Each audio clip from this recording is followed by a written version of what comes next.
আসলে এগোবে না। এরপরে আমরা মূল্যস্ফীতি কমানোর দিকে কিছু সুপারিশমালা তুলে ধরব এবং মূল্যস্ফীতি কমানোর ক্ষেত্রে যে সরবরাহ শৃঙ্খলের সাথে জড়িত যে চ্যালেঞ্জগুলো সেগুলো কিভাবে মোকাবেলা করা যায় সেগুলোর দিকে আমরা নজর দেব। আপনারা জানেন যে আমাদের এই মূল্যস্ফীতি ক্রমান্বয়ে বেড়ে চলেছে। এখানে যদি আমরা খাদ্য বহির্ভূত মূল্য এবং পয়েন্ট টু পয়েন্ট সব সিপিআই দেখি, কনজিউমার প্রাইস ইন্ডেক্স দেখি, তাহলে দেখব যে এটা 10% কাছাকাছি রয়েছে এবং এটার একটা তো রয়েছে যে আমদানি ব্যয়, কার্টেল বিভিন্ন ধরনের রয়েছে, কৃষি পণ্য মজুত, এগুলো। তার পাশাপাশি এই অর্থ বছরে কিন্তু বন্যাও হয়েছে, ভয়াবহ বন্যা, যার কারণেও কিন্তু এখানে একটা ঊর্ধ্বমুখী মূল্যের প্রবণতা দেখা গেছে। এবং আরেকটি বিষয় হচ্ছে যে গ্রামের থেকে শহরাঞ্চল থেকে গ্রামে মূল্যস্ফীতির হারটা বেশি ছিল। এটা একটা উদ্বেগজনক বিষয়, কারণ শহরাঞ্চলের মানুষের তুলনায় গ্রামের মানুষের হাতে কিন্তু কম অর্থ থাকে এবং তারা একটু বেশি ঝুঁকিতে থাকে। আমরা কয়েকটি পণ্যের একটা দামের একটা তুলনামূলক চিত্র দেখছি। এখানে অবশ্য চালের ক্ষেত্রে আমরা এখন যে অবস্থায় দেখছি যে নভেম্বরের শেষে এসে সেইখানে প্রায় সব ধরনের চালই কিন্তু বাংলাদেশে আমরা দেখছি যে নাজিরশাইল চালটা ঊর্ধ্বমুখী, অন্য চালগুলোর দাম নিচের দিকেই রয়েছে থাইল্যান্ড এবং ভিয়েতনামের সাথে তুলনা করলে। এটা আগের দিক প্রায় অনেক সময় ধরে কিন্তু উপরের দিকে ছিল। এখানে জুলাই সেপ্টেম্বরের মাঝামাঝি সময় থেকে দেখা যাচ্ছে যে একটা বিশেষ করে নাজিরশাইল চালের দামটা বাড়তে শুরু করেছে। অন্য যে সমস্ত ভোগ্যপণ্য সেগুলোর দিকে যদি তাকাই, সেখানে আমাদের দেশের বাজারের দামটা আন্তর্জাতিক বাজারের তুলনায় বেশি। গরুর মাংস যেমন উদাহরণস্বরূপ, সেখানে বাংলাদেশে গড় ছিল 775 টাকা, বিশ্ববাজারে 748 টাকা। তেমনি সয়াবিন তেলের দাম প্রতি লিটার বিশ্ববাজারে 128 টাকা, বাংলাদেশে 168 টাকা। এই দামগুলো নভেম্বর 24 পর্যন্ত পাওয়া গেছে। তারপরে হচ্ছে 2024 সালের ডিসেম্বর পর্যন্ত ইউরোপীয় বাজারে চিনির গড় দাম ছিল 41 টাকা প্রতি কেজিতে, বিশ্ববাজারে 53 টাকা প্রতি কেজিতে, যুক্তরাষ্ট্রের বাজারে 97 টাকা, বাংলাদেশে এটা প্রতি কেজি 126 টাকা। এরকম আমরা আরো দেখেছি যে বিভিন্ন পণ্য, পেঁয়াজ, আলু, বেগুন, ডিম ইত্যাদি বিভিন্ন 14টি নিত্য প্রয়োজনীয় খাদ্যপণ্যের যে সরবরাহ শৃঙ্খল, এটা বিশ্লেষণ করে আমরা দেখেছি যে দামের ওঠানামাটা এটা অদক্ষতার সাথেও কিন্তু জড়িত রয়েছে। বেশিরভাগ কৃষি পণ্যের ক্ষেত্রে প্রাথমিক বাধাগুলি যেগুলো রয়েছে, সেখানে মজুতদারি, কমিশন এজেন্ট, গুদাম পরিচালনাকারীদের আধিপত্য, অপর্যাপ্ত কীটপতঙ্গ ব্যবস্থাপনা, কৃষি পদ্ধতি, উচ্চ উপকরণ খরচ, নিম্নমানের সংরক্ষণ, পরিবহন সুবিধা এবং সামগ্রিক সরবরাহ ব্যবস্থাটাকে প্রভাবিত করে। এই ধরনের আবহাওয়ারও একটা প্রভাব রয়েছে, অপ্রত্যাশিত আবহাওয়ার প্রভাব রয়েছে। এবং চালের বাজার ব্যবস্থাটা এটা আরেকটু জটিল, সেই কারণে আমরা মাঠ পর্যায়ে যেয়ে দেখার চেষ্টা করেছি যে চালের সরবরাহ শৃঙ্খলটা কেমন। সেইখানে এখানে একটা চিত্র দেখানো গেছে, যে কতখানি বড় দেখা যাচ্ছে আমি জানি না। এখানে আপনার ইসের থেকে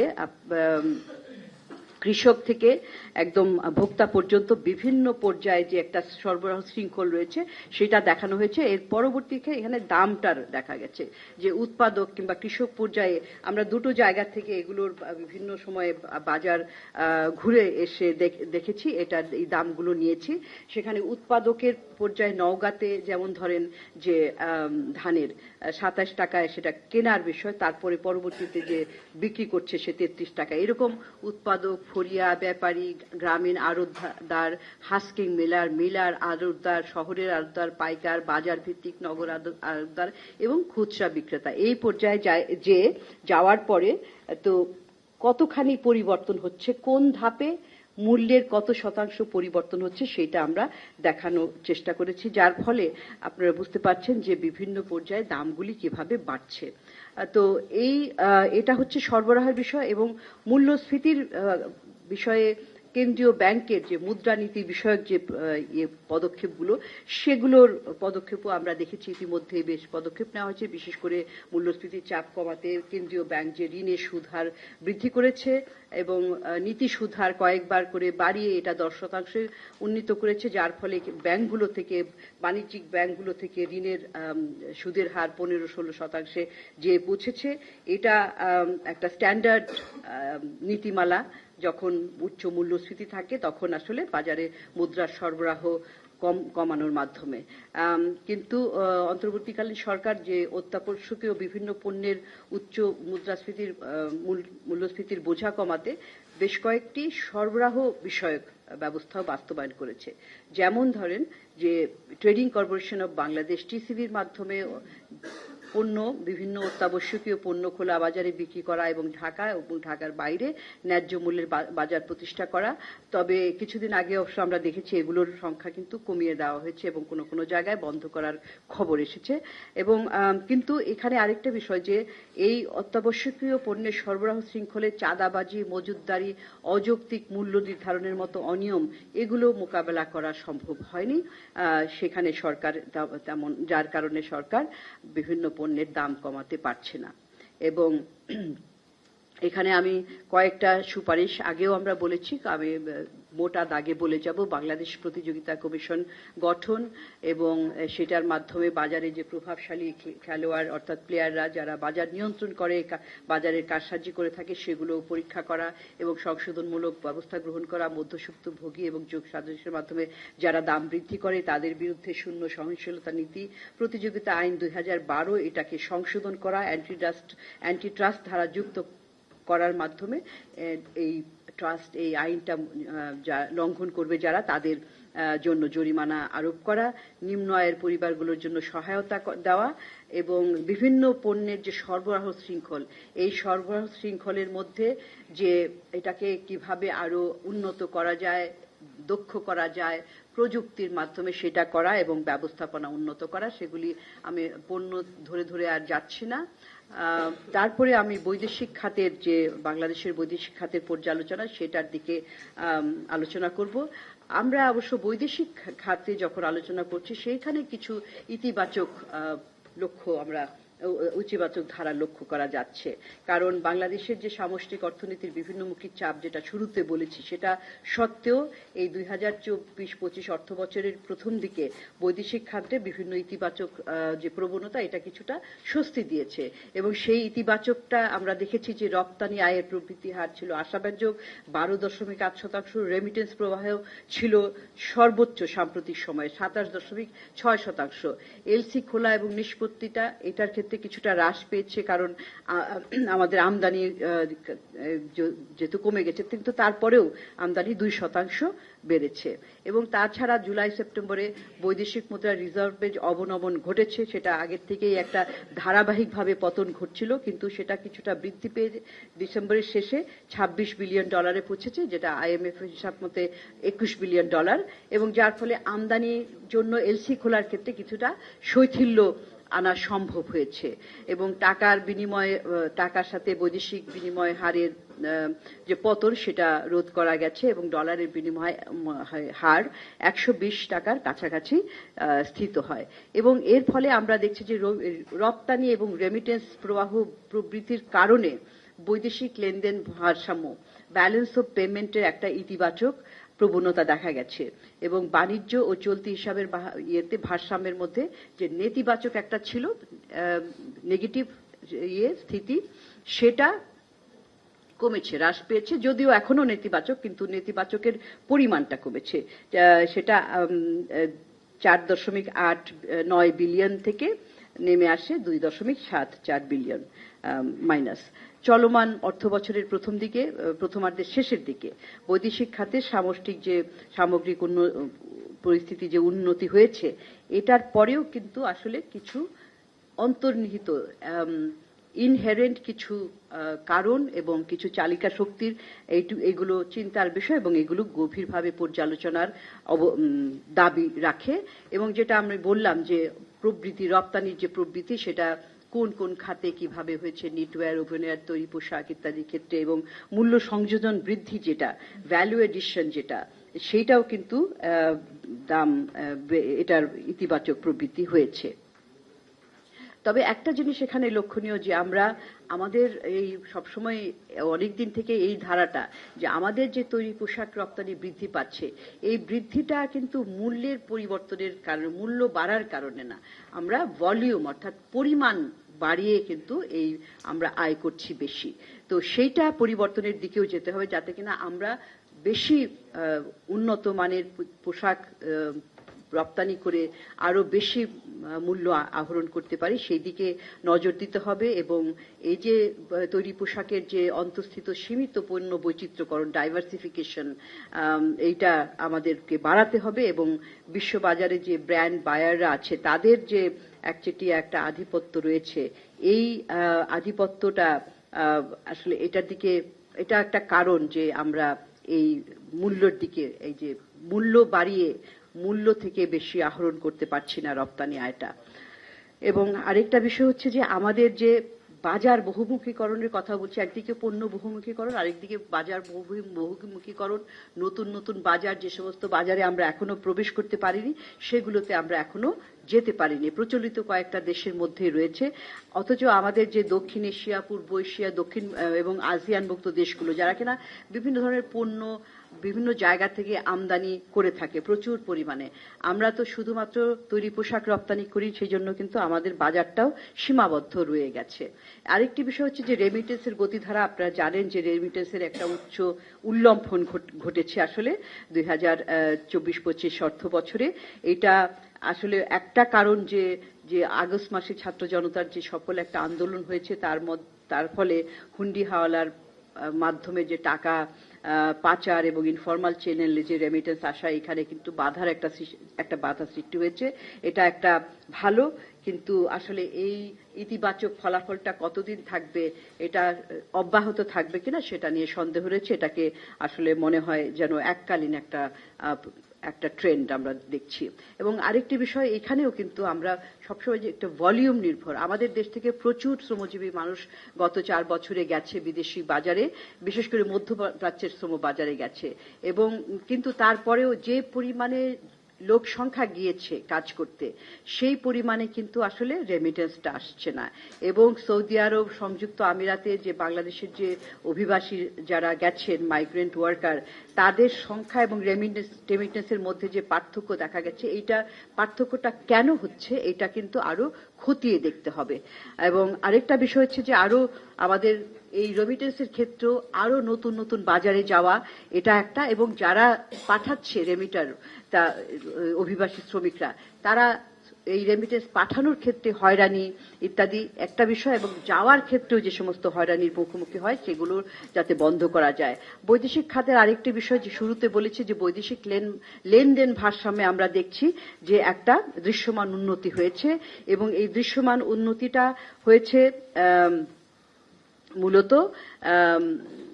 এই রপ্তানি আয় এবং রেমিটেন্স প্রবাহ এটা বাড়ার কারণে। আগামীতে আমরা যদি এই এবং আরেকটা বিষয় হচ্ছে যে রিজার্ভের পতন এবং টাকার বিনিময় হার অবনমন রোধ করা, এই দুটোকে রোধ করার কারণেও কিন্তু আমরা এটা কমাতে পেরেছি। আগামীতে বৈদেশিক ঋণ পরিষেবার চাপ বাড়বে, এবং সেই প্রেক্ষিতে আসলে আর্থিক হিসাবের স্থিতিতে যে আমাদের যদি বৈদেশিক ঋণ পাওয়া যায় বাজেটারি সাপোর্ট হিসাবে বিভিন্ন দাতা প্রতিষ্ঠান থেকে, তাহলে কিছুটা ইতিবাচক ফলাফল পাওয়া যাবে বলে আমরা আশা করি। এখানে আরেকটি যে টাকা ডলারের কিংবা টাকার বৈদেশিক এবং বৈদেশিক মুদ্রার যে বিনিময় হার, সেইখানে আপনারা জানেন যে একটা রিয়েল ইফেক্টিভ এক্সচেঞ্জ রেট, সেটা কার্যকরী বিনিময় এবং নমিনাল এক্সচেঞ্জ রেট, এইটার মধ্যে কিন্তু সবসময় একটা পার্থক্য রয়ে যায়। আসলে টাকা এবং ডলারের বিনিময় হারটা সেইখানেই নির্ধারিত হবে যেখানে কিনা রিয়ালের কাছাকাছি থাকে, রিয়েল ইফেক্টিভ এক্সচেঞ্জ রেটের কাছাকাছি থাকে। এখানে অনেকটা কার্যকর বিনিময় হারের সাথে অনেকটা আমরা দেখছি যে একটা ভারসাম্য বজায় রয়েছে। এটা বজায় রাখাটা খুব গুরুত্বপূর্ণ। গুরুত্বপূর্ণ। এবং আরেকটা বিষয় হচ্ছে যে বাংলাদেশ ব্যাংক এখন টাকা ডলারের বিনিময় হার করার জন্য মূলত বাজারের উপর নির্ভরশীল হওয়ার জন্য, বাজারের মুখী হওয়ার জন্য আস্তে আস্তে ক্রলিং পেগ একটা পলিসি নিয়েছে, যার ফলে কিনা আস্তে আস্তে যে টাকা ডলারের বিনিময় হারটা বাজারের সাথে একটা সামঞ্জস্য বজায় রাখা যায়। তবে এটা পুরোপুরি বাজারের হাতে একসময় ছেড়ে দিতে হবে, যাতে কিনা এটা আমাদের যে রপ্তানি আয় এবং আমদানি আয় সেগুলোর কে সহায়তা করতে পারে। তবে এখানে যদি আমাদের বাজারে বৈদেশিক মুদ্রার সরবরাহ পর্যাপ্ত না থাকে, তাহলে কিন্তু এখানে ফ্লাকচুয়েশন, একটা অস্থিরতা দেখা দেবে। সেই জন্যই প্রচুর পরিমাণে বৈদেশিক মুদ্রার যোগান বৃদ্ধি করার জন্য উদ্যোগ নিতে হবে। আরেকটি বিষয় খুব গুরুত্বপূর্ণ বৈদেশিক খাতের সাথে, যে বাংলাদেশ যে স্বল্পোন্নত দেশ থেকে বেরিয়ে যাওয়ার জন্য প্রস্তুতি নেওয়ার বিষয়, বাংলাদেশ 2026 সালে বের হয়ে যাবে, এটার একটা প্রস্তুতি খুবই গুরুত্বপূর্ণ। যেহেতু আমরা স্বল্পোন্নত দেশ থেকে বের হয়ে আসলে বিভিন্ন ধরনের সুবিধা থেকে বঞ্চিত হব, সেই বিষয়গুলো। এবং কয়েকটি বিষয় খুব গুরুত্বপূর্ণ, যে আমরা স্বল্পোন্নত দেশ থেকে বের হয়ে আসার পরেও কিছু কিছু ক্ষেত্রে হয়তো সুবিধা পাবো, কিন্তু একটা জিনিস মনে রাখতে হবে যে প্রথম বিষয় জিএসপি প্লাস সুবিধা, যে এখন যে জেনারেলাইজড সিস্টেম অফ প্রেফারেন্সেস, এই জিএসপি প্লাসের মাধ্যমে ইউরোপীয় বাজারে আমরা শুল্কমুক্ত প্রবেশের সুবিধা পাই, সেটা জিএসপি প্লাস সুবিধার অধীনে পাওয়া যাবে, কিন্তু সেটা 2/3 পণ্যের ক্ষেত্রে প্রযোজ্য হবে, সব পণ্যের বিষয় নয়। আরেকটি বিষয় হচ্ছে যে রপ্তানি করার ক্ষেত্রে, তৈরি পোশাকের ক্ষেত্রে রুলস অফ অরিজিন, সেটার 1 ধাপ বিশিষ্ট এখন, ওটা হবে 2 ধাপ বিশিষ্ট। পরবর্তীতে এটা আপনাদের প্রশ্ন থাকলে বিস্তারিত আমরা বলতে পারবো এবং আমাদের কলিগরা বলবেন। তারপরে হচ্ছে তৃতীয়ত হচ্ছে জিএসপি প্লাসের যে শর্তগুলি থাকবে, সেই শর্ত অনুযায়ী নির্দিষ্ট পণ্যের আমদানির যে ঊর্ধ্বসীমা নির্ধারিত হয়েছে, তা যদি কার্যকর হয়, তাহলে বাংলাদেশের প্রধান রপ্তানি, যেটা কিনা তৈরি পোশাক, এটা এই সুবিধার জন্য বিবেচিত হবে না, যেটা কিনা খুবই খুবই গুরুত্বপূর্ণ। এবং চতুর্থত হচ্ছে যে 2027-এ ইউ এর অধীনে যে নতুন জিএসপি স্কিম বাস্তবায়িত হবে, সেটা যদি হয়, তাহলে কিন্তু বিভিন্ন ধরনের মানদণ্ড কঠোর থেকে কঠোরতর হবে, এবং সেখানে শ্রম, পরিবেশ, জেন্ডার, কার্বন নিঃসরণ ইত্যাদি বিষয় মানদণ্ডগুলোর দিকে কঠোরভাবে মেনে চলতে হবে। এবং আমাদের এই যে স্বল্পোন্নত দেশ থেকে বের হয়ে আসার প্রস্তুতি হিসাবে আন্তর্জাতিক বাণিজ্যের নীতিমালা, মানদণ্ড নিরিখে বিশ্ব বাণিজ্য বা ডাব্লিউটিওর অধীনে বিভিন্ন যে শর্ত কিংবা বিভিন্ন রিকোয়ারমেন্ট, যেগুলোর সাথে বিধিমালা রয়েছে, সেগুলোর সাথে সঙ্গতিপূর্ণভাবে উৎপাদন, বাজারজাতকরণ এবং বাণিজ্যিক কার্যক্রম এগুলো পরিচালনা করতে হবে। একটা বিষয় খুব গুরুত্বপূর্ণ, সেটি হচ্ছে যে আমাদের যে প্রতিযোগী দেশ, এর মধ্যে রয়েছে ভিয়েতনাম অন্যতম, এগুলোর সাথে যদি আরো প্রতিযোগিতা করতে হয় এবং এলডিসি পরবর্তীকালীন সময়ে যখন কিনা আমরা বিভিন্ন ধরনের সুবিধা থেকে বঞ্চিত হব, কিন্তু তারা এর আগেই বিভিন্ন ধরনের আন্তর্জাতিক বাণিজ্য চুক্তির মাধ্যমে কিন্তু বিভিন্ন ধরনের সুবিধা পাচ্ছে, বিভিন্ন আঞ্চলিক এগ্রিমেন্টের মাধ্যমে। তো বাংলাদেশকেও সেই রকম ফ্রি ট্রেড এগ্রিমেন্ট, তারপরে হচ্ছে কম্প্রিহেন্সিভ ইকোনমিক পার্টনারশিপ এগ্রিমেন্ট, সেপা, এই সমস্ত চুক্তির মধ্যে অংশগ্রহণ করতে হবে। এবং এর জন্য এর প্রস্তুতি হিসাবে ডাব্লিউটিও সেল, বাণিজ্য মন্ত্রণালয়ের অধীনে যে ডাব্লিউটিও সেল আছে, এর মতো একটা নেগোসিয়েশন সেল বিবেচনা করা যেতে পারে। আর আরেকটি বিষয় যে আমি এখানে বিস্তারিত লেখা আছে, যেটা আপনারা জানেন যে কিছু কিছু জায়গা থেকে দাবি আসছে যে বাংলাদেশ এখনো প্রস্তুত হতে পারেনি একটা যে স্মুথ ট্রানজিশনের জন্য, যে এলডিসির পরবর্তী সময়ে যে আমরা একটা ধাক্কা খাবো, সেই ধাক্কাটাকে কিভাবে ইন্টারনালাইজ করবো, সে কিভাবে আমরা সহ্য করব, সেটার জন্য কিন্তু আমাদের স্মুথ ট্রানজিশন স্ট্র্যাটেজি, সেইটার প্রস্তুতিটা কিন্তু এখনো পূর্ববর্তী নেওয়া হয় না। এবং এই জন্য অনেকেই, বিশেষ করে রপ্তানিকারকরা বলছেন যে আমাদের এই এলডিসির থেকে উত্তরণের সময়টা বাড়ানো যায় কিনা। একটা বিষয় হচ্ছে বাংলাদেশ তো 3টি ক্রাইটেরিয়া পূরণ করেই কিন্তু এই এলডিসি থেকে উত্তরণের জন্য যোগ্য বিবেচিত হয়েছে। আরেকটি বিষয় মাথায় রাখতে হবে যে আমাদের এই দক্ষিণ এশিয়ার মধ্যে কেবলমাত্র আফগানিস্তান ছাড়া সবাই কিন্তু এলডিসি থেকে বের হয়ে যাবে, আমাদের সাথে নেপাল বের হবে। তো শুধুমাত্র আফগানিস্তান, যেটা কিনা একটা যুদ্ধ বিধ্বস্ত অর্থনীতি, আমরা কি সেই অবস্থার মধ্যে থাকবো, নাকি আসলে আমরা প্রস্তুতি নিয়ে যাতে কিনা আমরা পরবর্তী ধাক্কাগুলো সামলে নিতে পারি, সেটার মাধ্যমে এখন থেকে প্রস্তুতি নেই, যাতে কিনা আমরা এইটা থেকে এটার ধাক্কাটা সামলে নিতে পারি। বিনিয়োগ পরিস্থিতির কথা বলতে গেলে, বিনিয়োগ পরিস্থিতির মন্দাকাল শিরোনাম থেকেই বুঝতে পারছেন। আপনারাও জানেন, এখানে সরকারি বেসরকারি বিনিয়োগ বলি কিংবা বৈদেশিক প্রত্যক্ষ বিনিয়োগ বলি, সেটা কিন্তু ক্রমান্বয়ে কমতির দিকে। বেসরকারি বিনিয়োগ শুরুতে বলছিলাম যে গত প্রায় এক দশক থেকে স্থবির অবস্থায় জিডিপির 23-24% মধ্যে আটকে রয়েছে। ইনফ্যাক্ট 2024-এর যে তথ্য রয়েছে সে তার মধ্যে কিন্তু দেখছে যে আসলে জিডিপির শতাংশের তুলনায় এটা কমে গিয়েছে 2024 অর্থ বছরে। এবং প্রত্যক্ষ বিনিয়োগের ক্ষেত্রেও কিন্তু এটাও কমে আসছে। সবসময় জিডিপির 1% কমে ছিল, তারপরে গত বছরে 23-এ 0.32%, এইবার 24 পর্যন্ত এখানে তথ্য নাই, কিন্তু কিছু তথ্য আমি দেখেছি এর আগে যে 0.36-এর মতো, 35-এর মতো রয়েছে।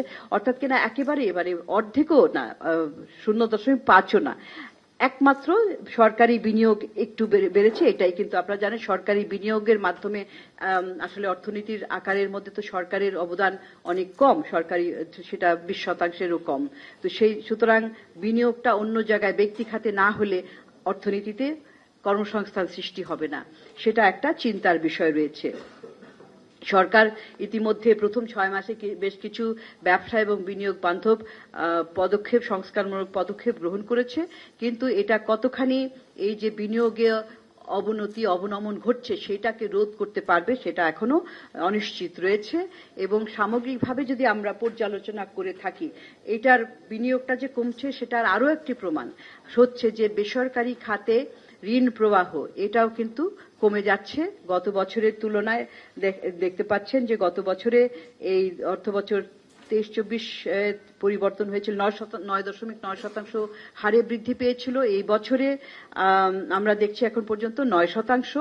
অর্থাৎ এই যে এটার একটা অন্যতম কারণ হচ্ছে যে বিনিয়োগ তখনই হয় যখন কিনা একটা নিশ্চয়তা থাকে, কনফিডেন্সের অভাব যেখানে থাকে, অনিশ্চয়তা যখন থাকে, তখন কিন্তু বিনিয়োগ হয় না। আরেকটি বিষয় হচ্ছে যে অনেকেই বলছেন, ব্যক্তি খাতের বিনিয়োগকারীরা তারা বলছেন যে সুদের হার যে বৃদ্ধি করা হয়েছে সেটা একটা কারণ, কিন্তু তার বাইরেও আমরা দেখছি যে বিভিন্ন ধরনের অবকাঠামোগত বিষয় রয়েছে, আমলাতান্ত্রিক জটিলতা, এবং আরেকটি বিষয় হচ্ছে যে দুর্নীতি, ঘুষ ইত্যাদি বিষয়গুলিও কিন্তু রয়েছে, সেগুলো আমরা দেখছি। এখন দেখেন যে এখানে আরেকটা বিষয় ধারণা দিবে, যেগুলো হচ্ছে ইন্ডিকেটর, যে বিনিয়োগ কিভাবে কমছে, যে মূলধন সামগ্রী, ক্যাপিটাল মেশিনারি যে আমদানি করা, সেইটার হার দেখেন, এটা এখনকার বিষয় না, আগের থেকেই কিন্তু ক্যাপিটাল মেশিনারি আমদানি নিম্নমুখী। এবং তার মানে হচ্ছে যে মানুষ নতুন বিনিয়োগ করছে না, কিংবা পুরনো বিনিয়োগকেও কিন্তু প্রসারিত করছে না, তাদের শিল্প কলকারখানা বাড়াচ্ছে না। আরেকটা হচ্ছে যে ভোক্তাদের মধ্যেও কিন্তু আস্থা কমে যাচ্ছে, যে তারা ভোক্তা চাহিদাও কমে যাচ্ছে। এবং এখানে বিভিন্ন ধরনের অনিশ্চয়তা, রাজনৈতিক অনিশ্চয়তা রয়েছে, আর্থিক সুদের হারের বৃদ্ধির কথা বলেছি। তো এই সবকিছু মিলিয়ে আসলে এটা একটা জটিল অবস্থা সৃষ্টি করেছে। এর কারণে কিন্তু সব ধরনের বড়, মাঝারি, ছোট সব ধরনের ব্যবসা কিন্তু ক্ষতিগ্রস্ত হচ্ছে। সবচেয়ে বেশি আপনি দেখবেন যে ক্ষুদ্র এবং মাঝারি শিল্পগুলো, সেগুলো বেশি ক্ষতিগ্রস্ত হচ্ছে, এবং তাদেরও কিন্তু খরচ অন্যান্য শিল্পের চাইতে বেশি হয়েছে। এখানে খাতের সুদের হারের কথা দেখা যাচ্ছে, এবং প্রত্যক্ষ বৈদেশিক বিনিয়োগের যে এটা পরিবর্তনগুলো বিভিন্ন সময় সেখানে দেখানো হয়েছে। আরেকটা হচ্ছে যে পুঁজিবাজারে কেমন বিনিয়োগ হচ্ছে, সেটা শুরুর দিকে এই অন্তর্বর্তীকালীন সরকার ক্ষমতা নেওয়ার দায়িত্ব গ্রহণের পরে শুরুর দিকে আসলে একটা বৃদ্ধি দেখা গেছিল, একটা উল্লেখযোগ্য বৃদ্ধি, কিন্তু এখন একটা নিম্নমুখী প্রবণতা দেখা যাচ্ছে। এবং যে সূচকের ক্ষেত্রেও গড় পয়েন্ট এটাও নেমে এসেছে গত 6 মাসে, ওই অর্থ বছরের শেষের 6 মাসে। তবে একটি বিষয় হচ্ছে যে সূচকের মানের বিচ্যুতি, যে একটা যে ডিভিয়েশন, স্ট্যান্ডার্ড ডিভিয়েশন এখানে, সেটা কিছুটা এটা কমে এসেছে বেশ খানিকটা। আর আরেকটি বিষয় হচ্ছে যে অন্তর্বর্তীকালীন সরকার দায়িত্ব নেওয়ার পর থেকে প্রাথমিক বাজারে প্রাইমারি বাজারে শেয়ার ইস্যু হয়েছে আইপিও, তো সেটা 5,000 কোটি টাকা মূল্যের। তবে আমাদের যে উল্লেখযোগ্য পরিবর্তন আমরা দেখছি না, এবং নিট পোর্টফোলিও ইনভেস্টমেন্ট যেটা সেখানে কিন্তু আগের বছর তুলনায় এখানে বেশি ছিল সাম্প্রতিক সময়গুলোতে। আরেকটি বিষয় হচ্ছে যে বিদেশি বিনিয়োগকারী আমাদের এখানে এসেছেন কিনা, পোর্টফোলিও বিনিয়োগ যদি আমরা বিশ্লেষণ করি তাহলে দেখা যায় যে পোর্টফোলিও বিনিয়োগের পরিমাণ 6 থেকে 9 মিলিয়ন এই ডলারের মধ্যে সীমিত ছিল 2025 অর্থ বছরের শুরুর দিকে, কিন্তু গত বছরে এই সময়গুলোতে কিন্তু একটা নিম্নমুখী, সেটার তুলনায় গত বছরের এই সময়ের তুলনায় নিম্নমুখী প্রবণতা লক্ষ্য করা যায়। আর আরেকটা বিষয় যে উৎপাদন, শিল্প উৎপাদনের ক্ষেত্রে যদি এটাও আমাদেরকে আভাস দেয় যে আসলে বিনিয়োগের পরিস্থিতিটার পরোক্ষভাবে কেমন, এটার প্রভাবটা কেমন।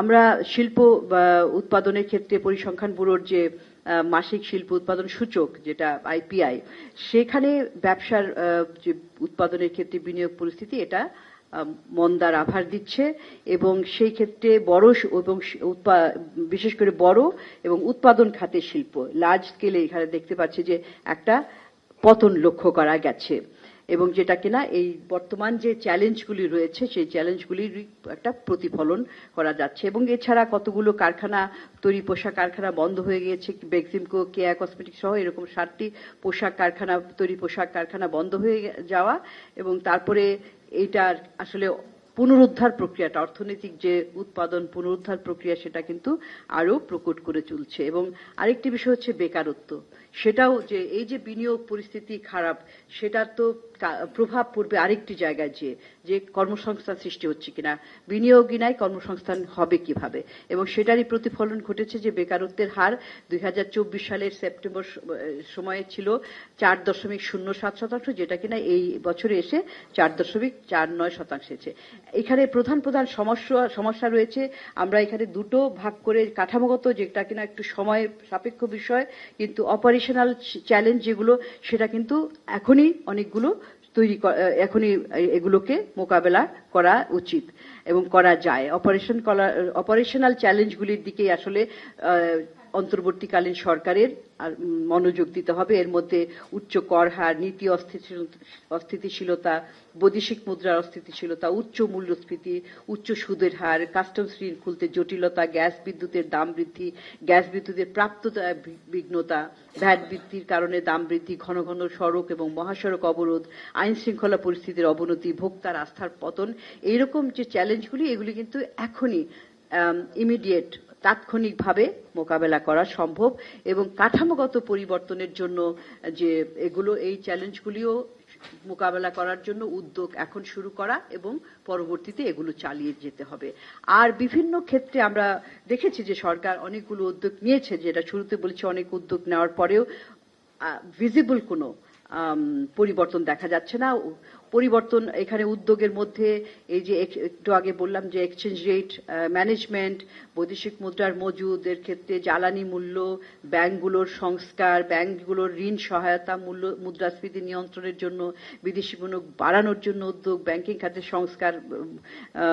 সংস্কার কমিশন, বিভিন্ন সংস্কার কমিশন করা, তারপরে আমদানি শুল্কের ক্ষেত্রে এনবিআর এর যে জাতীয় রাজস্ব বোর্ডের নিজস্ব সংস্কার, বিদ্যুতের মূল্য নির্ধারণ, এগুলোর ক্ষেত্রে বাণিজ্যিকভাবে সংগঠন, বিভিন্ন বাণিজ্য সংগঠনগুলো রয়েছে সেগুলোর সংস্কার, খাত, সেমিকন্ডাক্টর খাত, এরকম বিভিন্ন ধরনের সংস্কারের উদ্যোগ নিয়েছে, কিন্তু এগুলোর আসলে ফলাফল আরো দেখার জন্য আরো অপেক্ষা করতে হবে বলে মনে হচ্ছে।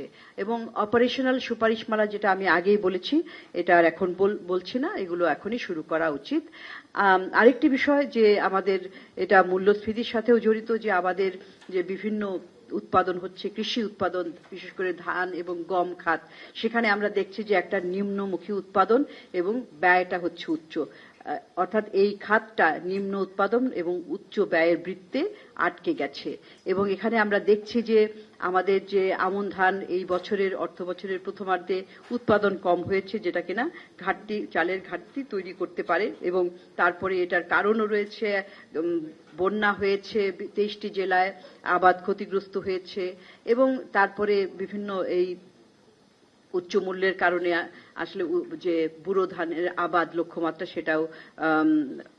সেটাও তেমন উল্লেখযোগ্য নয়। এবং তারপরে আরেকটা বিষয় হচ্ছে যে চালের যে চাহিদা বৃদ্ধির এটা একটা কারণ হিসাবে আমরা দেখেছি যে শিল্পের কাঁচামাল হিসাবে পশুখাদ্য ইত্যাদিতেও কিন্তু চালের ব্যবহারটা বেড়েছে। এবং এখানে একটি বিষয়, এই আমাদের আলোচনার একটা মূল মেসেজ হচ্ছে যে এই যে চাল এবং গম, এইটার হিসাবটা আমাদের আসলে কতখানি প্রয়োজন, এইটার সঠিক হিসাবটা করা দরকার। এবং সেই অনুযায়ী নীতি নির্ধারণের ক্ষেত্রে সুবিধা এবং সেই অনুযায়ী পদক্ষেপ নেওয়া যেতে পারে। তা না হলে আমরা দেখছি যে প্রতি বছরই আমাদের আমদানি ঘাটতি হয় এবং অনেক সময় সেটা সঠিক সময়ে আমদানি করা যায় না, উৎপাদন ঘাটতির কারণে আমদানি করতে হয়, অনেক সময় উচ্চ মূল্যেও আমদানি করতে হয়, যেটা কিনা আবার বাজারে সেই দামের উপরে প্রভাব ফেলে। তো এখানে যে সমস্ত করণীয় ক্ষেত্রে আমরা যেটা বলছি যে চাহিদার প্রক্ষেপণ করা, কতখানি চাহিদা দরকার, উৎপাদন সামগ্রীর কাঁচামালের খরচটা হ্রাস করা যাতে কিনা উৎপাদন খরচ কম হয়, এবং আসলে ভর্তুকির যে যথার্থতা, কতখানি ভর্তুকি দরকার। আমাদের কৃষি খাতে কিন্তু প্রচুর ভর্তুকি দেওয়া হয় সার এবং অন্যান্য উপকরণে। এই ভর্তুকিটা অপচয় হচ্ছে কিনা, সঠিকভাবে ব্যবহার হচ্ছে কিনা সেটা কিন্তু নজরদারি বাড়ানো দরকার। এবং ডিজিটাল সার বিতরণ ব্যবস্থার কার্যকারিতা এটাও কিন্তু নিয়মিত পর্যবেক্ষণ করা দরকার। গ্রামীণ মূল্যস্ফীতি এটা কমানোর দরকার। আমরা একটু আগে আরেকটি অধ্যায়ে দেখেছি যে গ্রামে কিন্তু মূল্যস্ফীতির চাপটা বেশি হচ্ছে। এবং খাদ্যশস্যের অভ্যন্তরীণ সংগ্রহ, প্রকিউরমেন্ট এবং সাপ্লাই, এটার যে একটা পূর্বাভাস দেওয়া, প্রজেকশন, এটাকে জোরদার করা কতখানি দরকার, এবং এটার জন্য যৌক্তিকভাবে শর্ত আরোপ করা এবং বৈদেশিক মুদ্রার রিজার্ভ বাড়ানো, যাতে কিনা আমরা এই বিশেষ করে আমরা আমদানি করতে পারি। তারপরে আরেকটি গুরুত্বপূর্ণ খাত হচ্ছে বিদ্যুৎ এবং জ্বালানি খাতের সংকট। এটা আবদ্ধ দুষ্টচক্রে আবদ্ধ হয়ে আছে, কারণ এখানেও অনেক সুশাসন সম্পর্কিত অনেক বিষয় রয়েছে, যেটা কিনা এই খাতটাকে দুর্বল করেছে। সামগ্রিক খাত ভিত্তিক পরিবর্তন যেটা আমরা দেখি, সেটা হচ্ছে 2025 অর্থবছরের প্রথম দিকে বিদ্যুৎ উৎপাদন সক্ষমতাটা কিছুটা হ্রাস পেয়েছে, এবং যেটা কিনা জীবাশ্ম জ্বালানি ভিত্তিক, ফসিল ফিউল ভিত্তিক বিদ্যুৎ কেন্দ্রের পর্যায়ক্রমিক বন্ধ করা হয়েছে, যেটার কারণে হয়েছে। এবং গত 6 মাসে কোনো ধরনের জীবাশ্ম জ্বালানি ভিত্তিক রেন্টাল কিংবা কুইক রেন্টাল বিদ্যুৎ কেন্দ্র চালু হয়নি। জ্বালানি মিশ্রণে গ্যাস কিংবা এলএনজির 43% শেয়ার নিয়ে প্রধান অবস্থানে রয়েছে, অর্থাৎ এখানে তাদের মূল হচ্ছে যে গ্যাস বা এলএনজি সরবরাহটাই বেশি, এখানে জ্বালানি মিক্সডের মধ্যে ব্যবহার করা হয়। নবায়নযোগ্য জ্বালানির অবদান এখনো মাত্র 4%, এবং গত 6 মাসে আসলে এই ক্ষেত্রে তেমন কোনো পরিবর্তন হয়নি, অগ্রগতি হয়নি। এবং গত 5-6 মাসে সঞ্চালন এবং বিতরণ, এইখানেও কিন্তু তেমন একটা উল্লেখযোগ্য পরিবর্তন আমরা দেখতে পাচ্ছি না। এবং প্রাতিষ্ঠানিক সংস্কারের বিষয়ে এই অন্তর্বর্তীকালীন সরকার যখন দায়িত্ব গ্রহণের পর থেকেই বিভিন্ন ধরনের জ্বালানি খাতে, বিদ্যুৎ এবং জ্বালানি খাতে সংস্কারের পদক্ষেপ নিয়েছেন, এবং তারপরে সেটা সরকার বলেছেন যে বাংলাদেশ এনার্জি রেগুলেটরি কমিশন জনশুনানির মাধ্যমে তেল, গ্যাস এবং বিদ্যুতের দাম নির্ধারণ করবে। কারণ এটা কিন্তু আগে ছিল, আমরা জানি যে এই ব্যবস্থাটা আগেও ছিল, কিন্তু একটা সময় এসে পূর্ববর্তী সরকার এই গণশুনানিটা বন্ধ করে দেয়, কিন্তু এটাকে আবার চালু করার ঘোষণা করেছে এইভাবে মানুষের বক্তব্য শুনে। এবং তারপরে